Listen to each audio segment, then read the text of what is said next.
আজকে আমরা তারকেশ্বরে যাওয়ার জন্য বেরিয়েছি। মুসুলধারে বৃষ্টি হচ্ছে, একটা অজানা রাস্তা দিয়ে যাচ্ছি। এই এখন বৃষ্টি হচ্ছে, আমার গাড়িটা ভিজছে। আর দেখো চারিদিকটা পরিবেশটা। Welcome back to my channel, আমি সুজিত।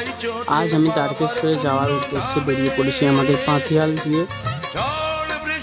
এটা হচ্ছে দামোদর বাঁধ। এই দামোদর বাঁধ ধরে একদম সোজা চলে যাব আমি। অনেকটাই রাস্তা গিয়ে আমি পৌঁছে গেছিলাম চাপাডাঙ্গার এই যে দেখতে পাচ্ছ, এখানে মোড়টাতে দাঁড়িয়ে আছি।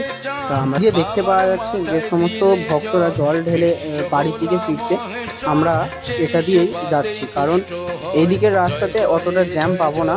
আমরা যদি ওদিক থেকে মেন রোড দিয়ে যদি আসতাম, তাহলে অতিরিক্ত ভিড় ও জ্যামে আমরা আটকে যেতাম, তাহলে বাবার কাছে যেতে পারতাম না। তো এই দিক দিয়ে আমরা রাস্তার ওই জন্য তারকেশ্বর স্টেশনের কাছে চলে এসেছি। আর একটুখানি গেলেই আমি বাবার কাছে পৌঁছে যাব। তবে অবশ্যই গাড়ি একটা ঠিকঠাক নির্দিষ্ট জায়গায় রাখতে হবে, কারণ অতিরিক্ত ভিড় হয়েছে, ভিতরে গাড়ি নিয়ে যেতে।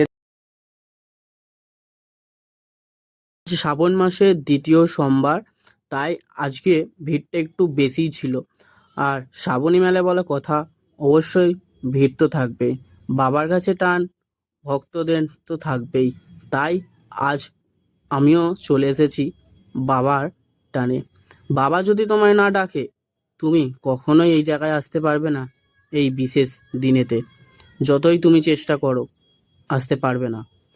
বাবা যেদিন তোমায় ডাকবে, সেদিন আমার মতো তুমিও চলে আসতে পারবে।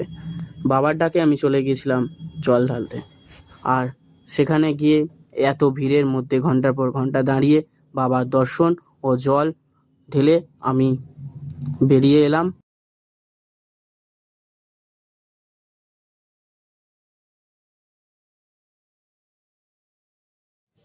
যদি ভিডিওটা ভালো লেগে থাকে, অবশ্যই লাইক করবেন, অবশ্যই সবার সাথে শেয়ার করবেন। আজ দ্বিতীয় সোমবার, বাবার কাছে সত্যি ভিড়টা অসাধারণ ছিল। আর এই হচ্ছে দুধপুকুর, একটু দর্শন করে নাও আর শেয়ার করে দাও সবার সাথে। হর হর মহাদেব কমেন্টে লিখে দাও। টাটা, দেখা হচ্ছে নতুন কোনো ভিডিওতে।